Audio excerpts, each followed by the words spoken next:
Bom dia, mais uma manhã com Deus, priorizando a palavra de Deus, e nesta manhã do dia 29 de março, nós vamos meditar de 2 Samuel, do capítulo 19 ao capítulo 21, e que a paz do Senhor encha o teu coração nesta manhã. Então, ontem nós ouvimos o episódio da morte de Absalão e o chororô de Davi. É isso mesmo, né? Ele chora amargamente, ele lamenta, né? Ele ficou subindo, né, a sala que estava em cima da porta, e todo o povo ali que se movimentava ao redor dele ouvia o pranto, né? E ele andava de um lado para o outro dizendo: meu filho Absalão, quem me dera que eu morresse por ti, Absalão, meu filho, meu filho. Nós finalizamos ontem com essa cena. E aí disseram a Joabe, tá aqui no capítulo 19, eis que o rei anda chorando, se lastimando por Absalão.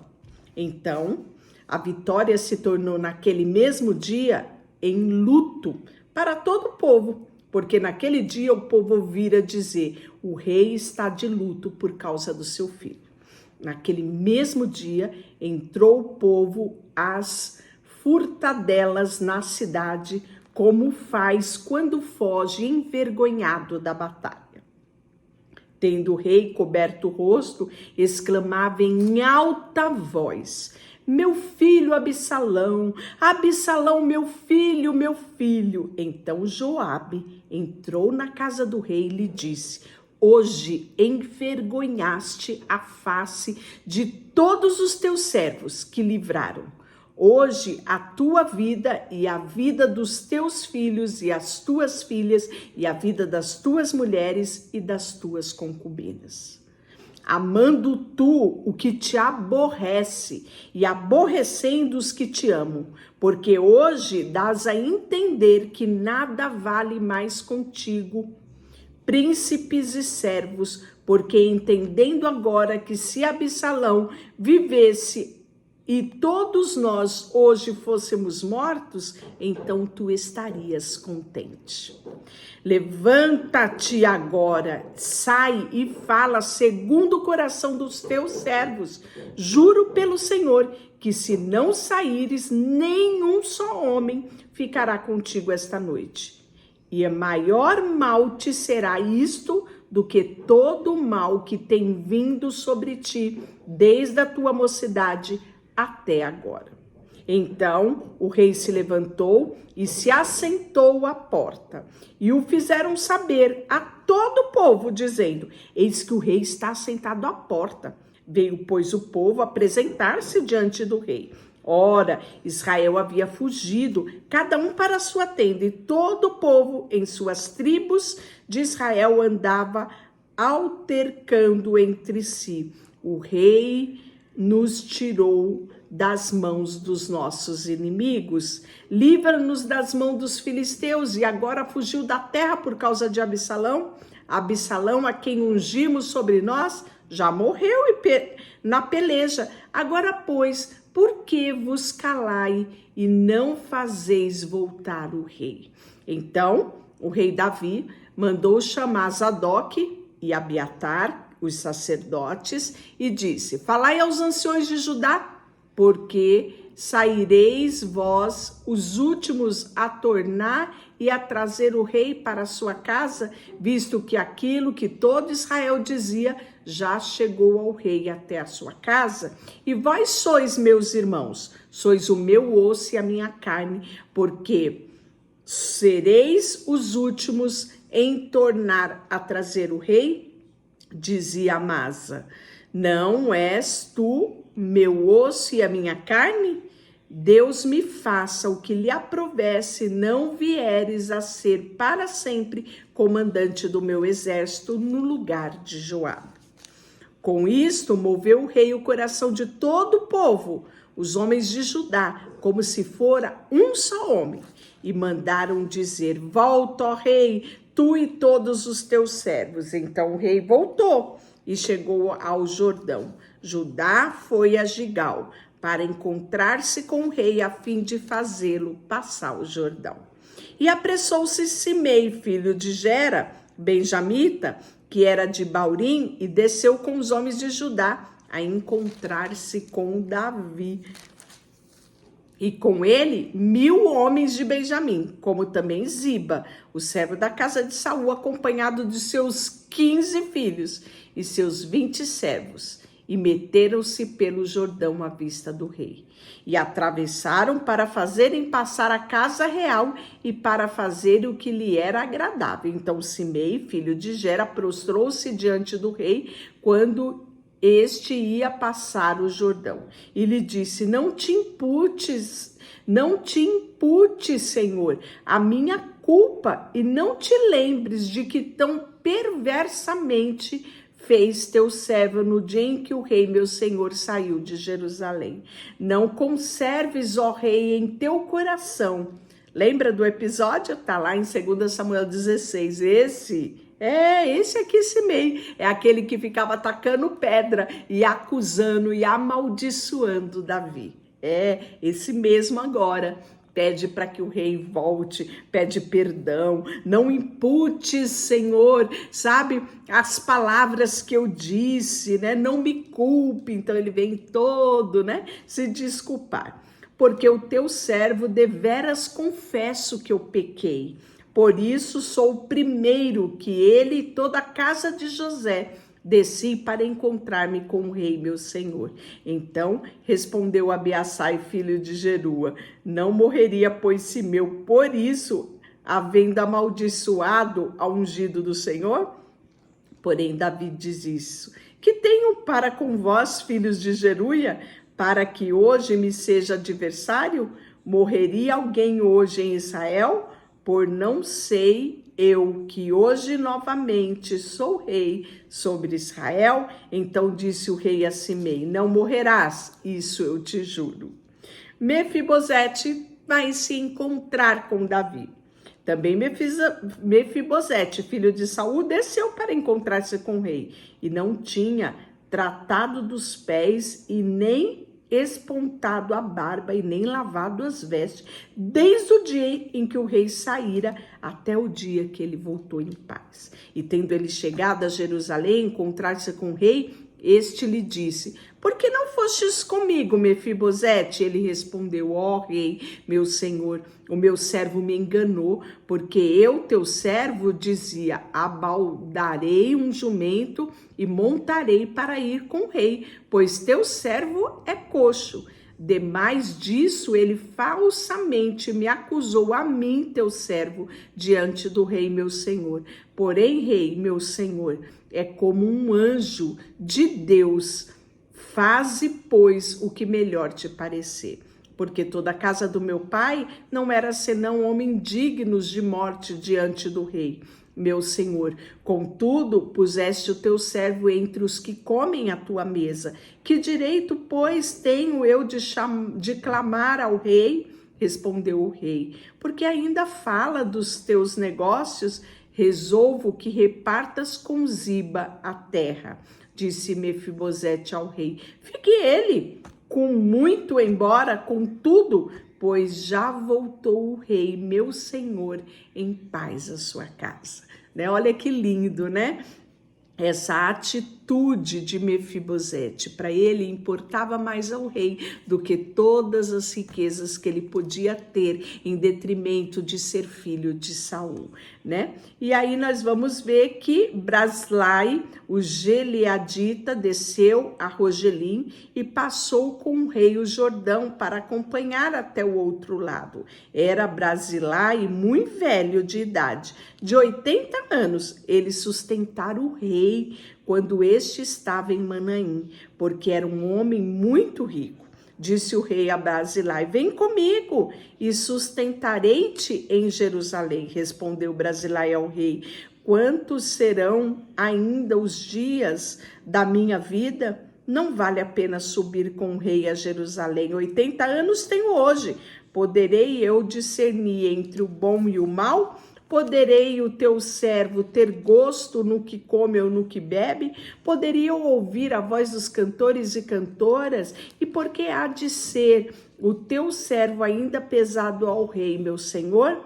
Com o rei irá o teu servo ainda um pouco além do Jordão, porque há de me retribuir o rei com tal recompensa? Deixa voltar o teu servo e morrerei na minha cidade, serei sepultado junto ao meu pai e à minha mãe. Mas eis aí o teu servo Quimá.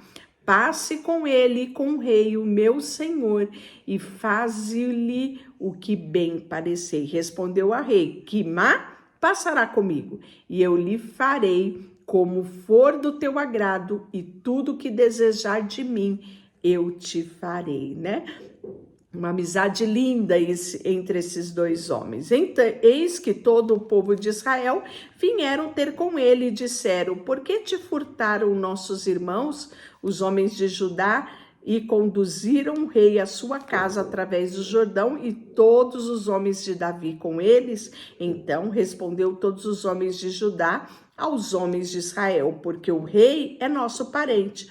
Porque, pois, vos irai por isso? Porventura, comeremos às custas do rei, ou nos deu algum presente? Responderam os homens de Israel aos homens de Judá: 10 tantos temos no rei, a mais do que a nós que nos toca. Davi, do que a vós outro, porque, pois, fizeste pouco caso de nós. Não foi a nossa palavra a primeira para fazer voltar o rei? Porém, a palavra dos homens de Judá foi mais dura do que a palavra dos homens de Israel. E aí nós vamos ver a sedição de Seba e a sua morte.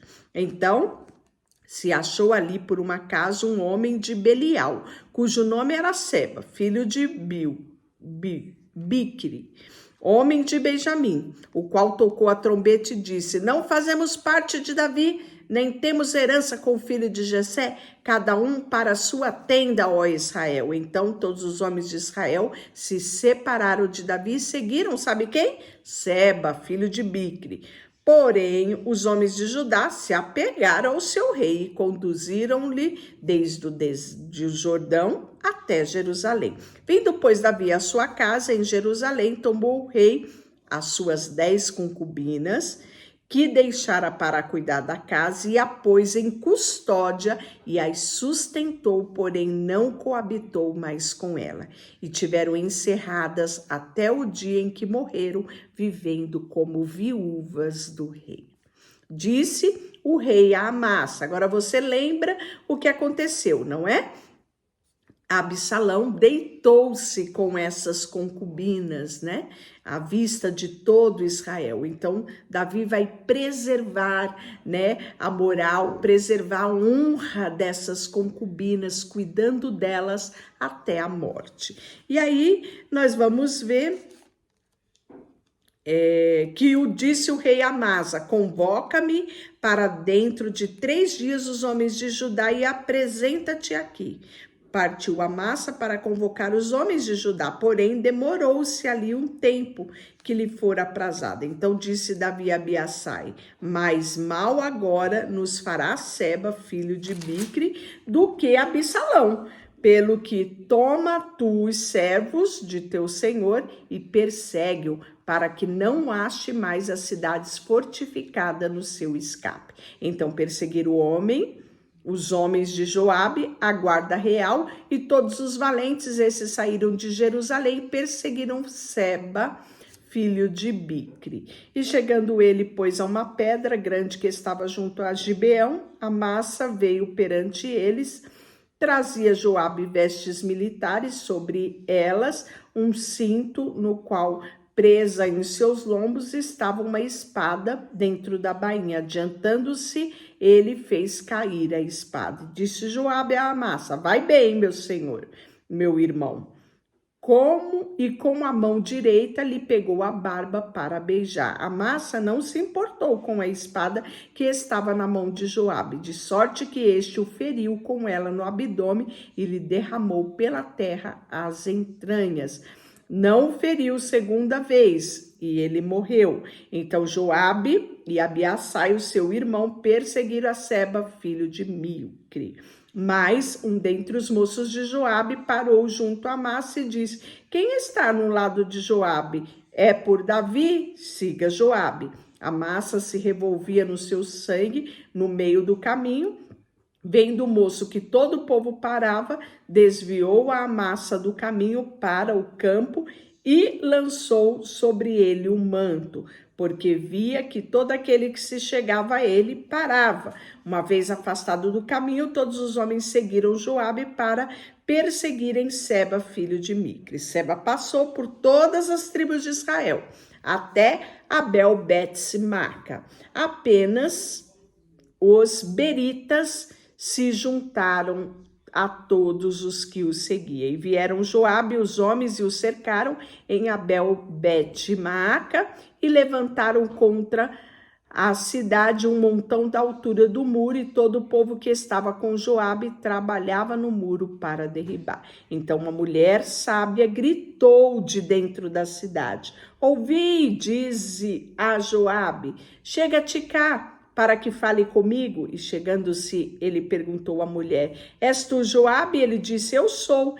E ela lhe disse: ouve a palavra da tua serva. Disse ele: ouço. Então disse ela: antigamente se costumava dizer, peça-te conselho a Abel, e assim davam cabo das questões. Eu sou uma das pacíficas e das fiéis de Israel, e tu procuras destruir uma cidade, uma mãe em Israel, porque, pois, devoraria a herança do Senhor? E respondeu Joabe e disse: longe, longe de mim, que eu devore e a destrua. Uma coisa não é assim, porém um homem da região montanhosa de Efraim, cujo nome é Seba, filho de Micre, levantou a mão contra o rei, contra Davi: entregar-me-á só este e retirar-me-ei da cidade. Então disse a mulher a Joabe: eis que será lançado a sua cabeça pelo muro. E a mulher, na sua sabedoria, foi até todo o povo e cortaram a cabeça de Seba, filho de Micre, e a lançaram a Joabe. Então tocou este a trombeta e se retiraram da cidade, cada um para a sua casa, e Joabe voltou a Jerusalém a ter com o rei. E aí nós vamos ver que houve nos dias de Davi uma fome de 3 anos, isso mesmo. E Davi vai consultar ao Senhor, como ele sempre fazia, né? E aí o Senhor diz a Davi: a culpa de sangue sobre Saul e sobre a sua casa, né? Por quê? Porque ele matou os gibeonitas. O povo de Israel tinha feito uma aliança com os gibeonitas na época de Josué, tá lá em Josué 9, do 3 ao 15. E por conta dessa aliança, cabia a Israel preservar, lutar e guardar pela vida dos gibeonitas. Entretanto, no reinado de Saul e não lembra ou esquece ou não deixa de lado esta aliança e fere os gibeonitas, né? E aí nós podemos ver que Davi vai até os gibeonitas e pergunta: que queres que eu vos faça? E que resgate vos darei para que abençoeis a herança do Senhor? Então, a fome veio sobre Israel porque Israel quebrou uma aliança que eles tinham feito com os gibeonitas, né? E por conta disso, atraiu-se sobre Israel a maldição, né? Não havia chuva, logo a fome começou a se instaurar. Então os gibeonitas disseram: não é por prata nem ouro que temos questão com Saul e a sua casa, nem tampouco pretendemos matar pessoa alguma em Israel. E aí Davi pergunta: e o que vocês querem que eu faça? E eles responderam: quanto aos homens que nos destruiu, que procurou que fôssemos assolados sem que pudéssemos subsistir no limite algum de Israel, e seus filhos que nos deem 7 homens para que enforquemos ao Senhor em Gibeá de Saul, eleito do Senhor. Disse o rei: eu o darei. E aí, porém, o rei vai poupar quem? Mefibosete, que era filho de Jonatas, né? E estava ali aos cuidados de Davi, comia à mesa de Davi. Mas, por causa do juramento, né? Que havia principalmente entre Davi e Jonatas. E aí o rei vai tomar 2 filhos de Rispa, filha de Aiá, que tinha tido de Saul, né? Ela era concubina de Saul, a saber, Armone e Mefibosete, como também os 5 filhos de Merari, filha de Saul, que tivera de Adriel, filho de Bezilai, o Meolatita. E aí eles vão entregar esses 7 homens aos gibeonitas, que vão os enforcar num monte perante o Senhor, né?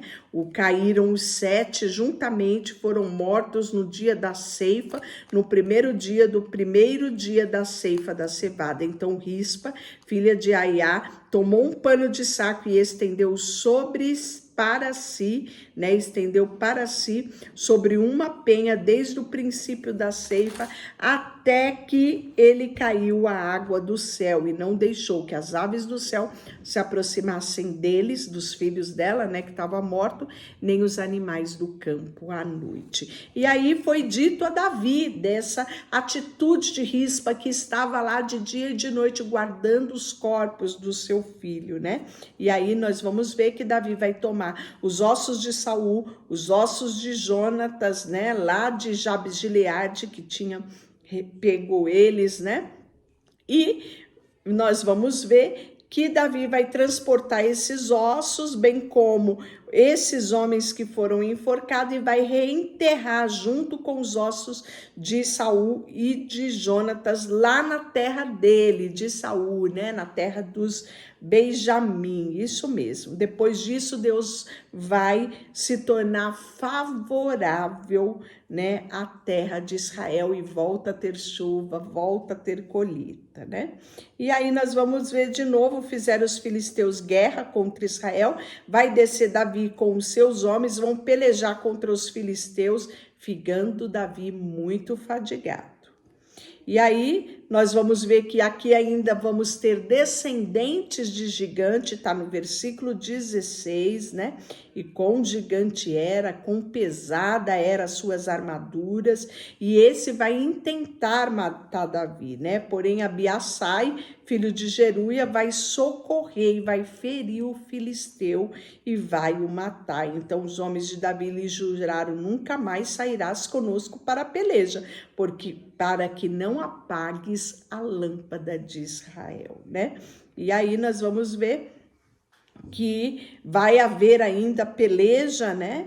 Vai se ferir Golias, o geteu, cuja lança tinha haste com um eixo de tecelão. Então nós vamos ver aqui, né, os gigantes sendo mortos novamente, porque eles traziam injúria, como lá no início, sobre Israel, mas serão estes derrotados. Deixa eu orar por você. Senhor, nesta manhã colocamos diante de Ti o nosso coração, a nossa vida, tudo que temos e tudo que somos, nos rendemos a Ti, em nome de Jesus. Amém? Deus te abençoe.